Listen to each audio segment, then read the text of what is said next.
Hey guys, here's a follow-up video on the Weber Traveller. Now I did an unboxing of this. If you go through my other videos, you'll see the unboxing and the setup of it. Really not a lot to do to set up on it. You fit the axle and the wheels. There's a little bracket that sort of sits in on here and pops into the frame there and there for the gas bottle and a strap, and that was pretty much it.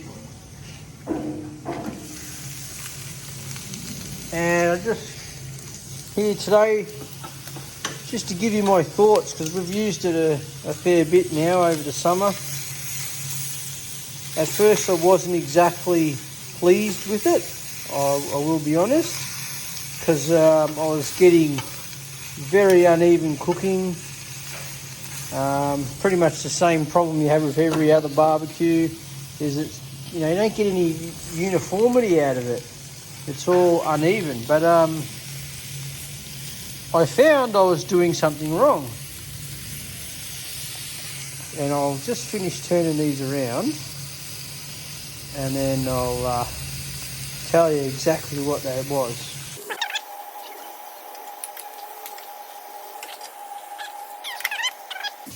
Alright, so what was I doing wrong? Well, I'd light it, and it would light, and I'd wait 10 minutes for the plates to heat up, and then I'd put me food on to cook.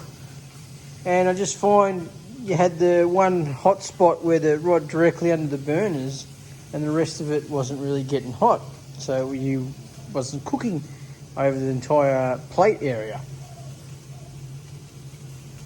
So then one day I shut the hood after I'd lit the burner, and then I left it like that, and I noticed that you've got a temperature gauge here. Temperature gauge, it actually moves up pretty quickly, but then it sort of stops around 150, and I've sort of discovered now that when you're in the warm-up phase trying to get your plates hot, don't chuck your food on until this says 200. That's 200 degrees Celsius, more or less 400 Fahrenheit. And then you open it up and you throw your whatever you want to cook on there, and it's acted like an oven then, and the heat has got right into your plates and spread through. So you don't just get where the burner is, it's spread out, and the heat is all over the plate now. So your extremes on the edges here are actually quite hot, whereas before you were only getting where the burner runs around this area. Now when you heat it up with the hood shut, it sort of spreads right through, and you get a lot more even cooking. And since then, I found it's cooking a lot quicker, and a lot. Just turn it down a bit because it is starting to get a bit warm. I'm getting a lot more even cooking, and it's cooking quicker. So that's the secret. Shut the lid, let it warm up, open it up, put all your meat in, and then you can close it again too. It actually helps your cooking processes as well, I've found. Look at the difference in that, just in that time. Spinning them around. They're already browning up. So that's the secret to the Q, is shut that hood and let it cook. Let it warm up and let it cook with the hood shut, and sort of locks in the smoking flavour of coming off it as well. So that gets put through the meat too, which it's all flavour if you ask me. So what do I think of it? It packs down great, so it's going to be great to travel with, because basically if you've seen my video when I assembled it, obviously you turn everything off, you remove your put your fat drip tray there, and you remove your gas bottle, and then there's a red lever here. I won't do it now because I'm cooking. You pull that, and there's a gas strut right there. So when you pull that lever, that actually gets it lowering down. This gas strut makes it go down slowly, and the wheels let it move forward as it comes down, and that end just keeps it still. So it'll go down to about this high off the ground, and once it's down there, this little doover here comes out and locks the lid to shut it, and then you just connect this little doover locking lever onto the bottom section there, so that it doesn't open up when you don't want it to. And then you can pick it up from here, and notice this section there, it's like a trolley. Well, basically it'll stand upright on that end like a push moving trolley does. And you just wheel it around like that, or stow it somewhere, and then when you're ready, you undo your locking lever. See how it's got a locked, unlocked little motion there. Basically your cup is locked, and then you click it back and take it off, unlocked. And then you just hold with your foot this part. Well, it's got a little red section there where you hold your foot, and just lift up, and it'll raise up and click in and stay like it is now, ready to cook with. And just put your gas bottle back in underneath there. You don't have to remove the gas bottle bracket. That can stay with it folded down. You just have to remove the gas bottle itself. And yeah, no, I've been pretty happy with it the last few cooks since I discovered the technique. Yeah, it works quite well. You still do need to give it a spray, the cooking surface. I recommend a bit of that olive oil spray. Stops things sticking, because yeah, it does stick.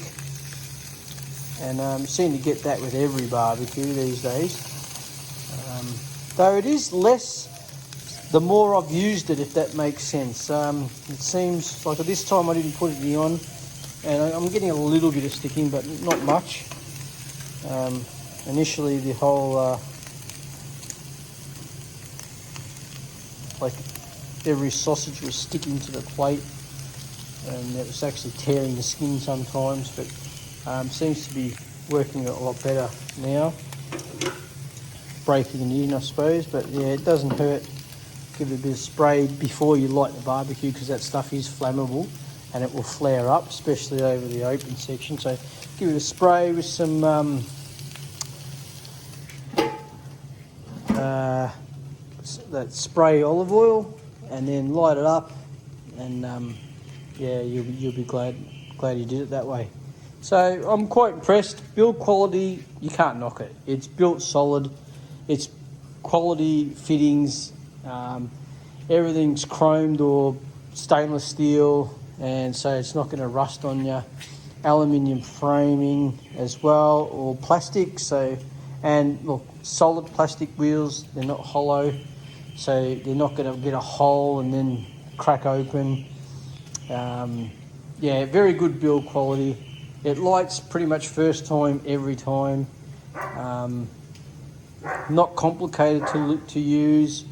You know, it's pretty obvious. Turn the knob to the little zapper thing there, which is full ball. Hold it in for the gas. Wait 2 to 3 seconds, and then push the button in, and it ignites. Yeah, very simple operation, and I haven't had any problems with the use of it. Now that I've figured out how to warm it up quicker, how to get better even cooking, yeah, we're loving it. We're loving it. Can't wait to take it away camping with us. Yeah, looking forward to that. Nice compact unit, big cook area. I mean, when you think about it, this is probably the size of the Weber family in the cooking area. So, you know, you've got a fair bit of room here. It came with 2 grills, so the whole plate is a grill. This is an optional extra, the plate. The missus wanted it. So if you want to fry an egg on there, you can fry an egg. You can do your bacon on that side in the morning, you know, or go to there. There isn't even an option for this where you can remove the plates and put in these drop-down lowered baskets, so you can actually put a pot on there. So it sits lower, closer to the burner, and you can put like a pot, like a saucepan. Yeah, so you can make pasta on it or something. I don't know how that'd cook, because this doesn't have that high intensity flame like a general, like those general 2-burner camping type cookers have. We've got a Primus 2-burner cooker, which has a really intense flame like you would on your gas stove. But yeah, look, at least you could cook pasta if you wanted to. It might take a bit longer, but you could do it. Yeah, roasting wise, you got probably, if you get the drop down baskets, you'd be able to put in a full blown roast in here. I haven't tried to do a roast, but yeah, if you've got the drop down baskets, you'd have more than enough room to do that. But we mainly just do barbecues. You could do like a boneless roast if you wanted to, or even a small roast. I don't think you'd have any problem with a small roast in there. Anyway, so there it is, the Weber Traveller, and I'm giving it a thumbs up because now that I've worked out how to use it, we're loving it. Food tastes good on it, easy clean up, and easy pack away if you want to. But they are supposed to be coming out with a cover for it, so when it's collapsed and in trolley form, it covers it. Don't know if I'll get that. I'm using an old barbecue cover at the moment that really completely covers the whole barbecue. So that's doing a pretty good job at the moment. I might stick with that. Just see what happens. I may get the other one. I've got to wait till it comes out and we'll have a look at it and see if it's worth getting. All right, enjoy people, and I'll catch you in the next one. Cheers.